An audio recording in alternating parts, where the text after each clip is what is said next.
Vrindavan. Advitya. It's an Advitya land. Advitya means one without a second. There is no place like Vrindavan in the whole of the world. Because the rules of Maya do not work in Vrindavan. She cannot enter. She can only come to the outer edges of Vrindavan. She cannot enter Vrindavan. But that doesn't mean that, oh, so I can go there and I'm free. It's not like that. You have to enter into the energy of that place. For those who are really able to enter into the Leela aspect, the Rasa Bhumi, it can be a Karma Bhumi, you can be living in a Karma Bhumi, you can be living in a Rasa Bhumi. That is the land of Rasa. But if you're able to enter into the land of Rasa, you will see there is no Maya working there. Therefore, all the rules and regulations and the commandments of, Dharma,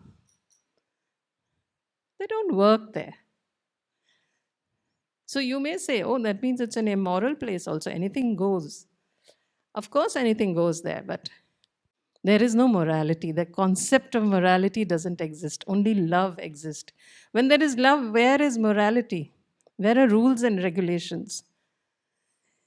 All of you would have experienced love. And you know that if love doesn't break rules, it doesn't create havoc in your life, then is it even love? So there is a land like that on planet Earth, and that is Vrindavan. So what's such a big deal about Krishna? So he is the complete master of 6 opulences: beauty, strength, wealth, fame, knowledge, and renunciation. Can you think of anybody who has more of these qualities than Krishna? Anybody who's more beautiful than Krishna? Who's stronger than him? Who's more wealthy than him? So, the word Krishna, it holds the energy of the word akarshan. Krishna, akarshan. Akarshan means the attractor, the magnetic. So the energy of Krishna is one of attraction. So if there is somebody who has all of these in its completion, why would you choose somebody else? And especially if he is available. Shiva is not available to all of us, no? He's also very beautiful. But Krishna is available. He's there for you. You want me? Here I come. So the thing about Krishna is the love for Krishna that women hold in their hearts, in that parama love, that Shringar Rasa, that lover energy.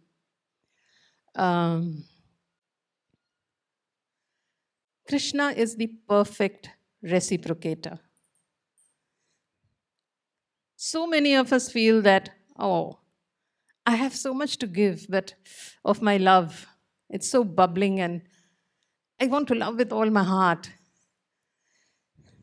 But there is some limit in the reciprocation of it from the other side. But with Krishna, you are fully met. Fully met. Not more, not less.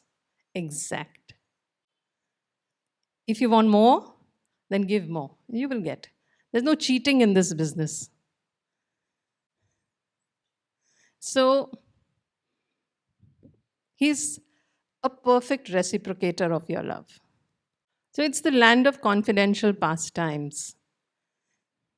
These are not available to everybody. What the Gopis do, and Radha and the Gopis do in Vrindavan, is very confidential. There are 2 types of leelas that happen in Vrindavan. One is Bahirang, one is Antarang. Bahiranga is, where he is playing with his boyfriends, and he's dancing on the hood of the snake, and he's breaking the uh, milk pots, and he's stealing butter. By the way, what does this butter represent as a metaphor? First, there is milk, then there is curd, then buttermilk, then butter, and then, yeah, all that. So, the gopis, and how do they make the butter? They're churning like this. Yeah. So, even if you take it as a metaphor, the churning, you have to churn. You have to churn in that ocean to purify yourself and become butter. When you become so delicious that he comes to steal what you have to offer.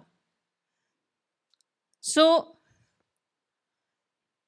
that is his reciprocation. You have reached that epitome of becoming that deliciousness that he comes to your house to steal what you have made. Gopis, they would make the butter and they would hang it on the hook in a ceiling so that he can't reach it because he was short. He was a baby. Even as a baby, he was doing all his tricks. So as a young boy, and they would go and complain to his mother, take care of your son, discipline him. He's so this, that, and the other. He comes and steals butter from our house. And the mother says, what rubbish. I have millions of cows myself, and there is limitless butter in my house. Why on earth would he go to steal from your house? And she would refuse to believe. Then one gopi would say to the other, oh my God, today he came and stole butter from my house. And the other gopi's heart will be, oh dear, he didn't come to my house. But they would hang it up so that he couldn't reach it. And then they would go about their day. But I hope he comes and steals it, kind of a thing would go on. It's a very beautiful Leela that would go on. So there is this Bahiranga Leela, and then there is an Antaranga Leela. Antaranga is confidential. People don't know about it. Even among the gopis, there is some Leela which is known only to the Ashtasakis. So more and more and more and more secret Leelas are there. So it's a place of the rapturous ecstasy of sacred union and also of unspeakable pain of divine separation. After all, Krishna left all of them and went away to Mathura and to Indraprastha and then the Mahabharat war, then away to Dwarka. He never came back. He was 16 years old when he left and he never came back. All the gopis also were 16 years old. And they lived the rest of their lives in exquisite pain of separation, including his mother and father. So it is also the land of separation. And the level of separation that is experienced here is unspeakable. So you can always ask, well, why did he do that? But that's also a very, very profound and deep and confidential Leela, the separation. So if we are ready to burn in that fire of separation, then we will. So what happens is that the body begins to change. To attain the body of a gopi, the body of a spiritual aspirant, you have to burn in that fire of longing. You had it and now you've lost it. And you want it again. It's a very powerful purification process. Only those who can withstand and hold and have that container for it will be able to pass through this. And Radharani, the Adi Shakti, she's the Alladini Shakti. Satchit Anand, she is the Anand aspect. The Alladini Shakti, she is called. She is the epitome of ecstatic love, called Mahabhav. Mahabhav is a bhav that only Radha can hold in her body. It is so intense. Our bodies will explode. We will not be able to hold that bhav. So it's a very celestial bhav. So we cannot even think, oh, I want to be Radha. We cannot. We cannot. She is the essence of all essences. Akhil Sar Sar. And she is an embodiment of Parakiya Bhav or Parama love. Now, what is Parakiya Bhav? The laws of morality have crumbled. There is a Swakiya Bhav and the Parakiya Bhav. It's an illicit love affair. All the gopis are married. They all have husbands, mother-in-law, father-in-law, children. But they are in love with the Parapurush, with a man with whom they are not supposed to have a romantic relationship. How immoral is that? And he invites you to have an immoral relationship with him. So that is the bhav in Vrindavan.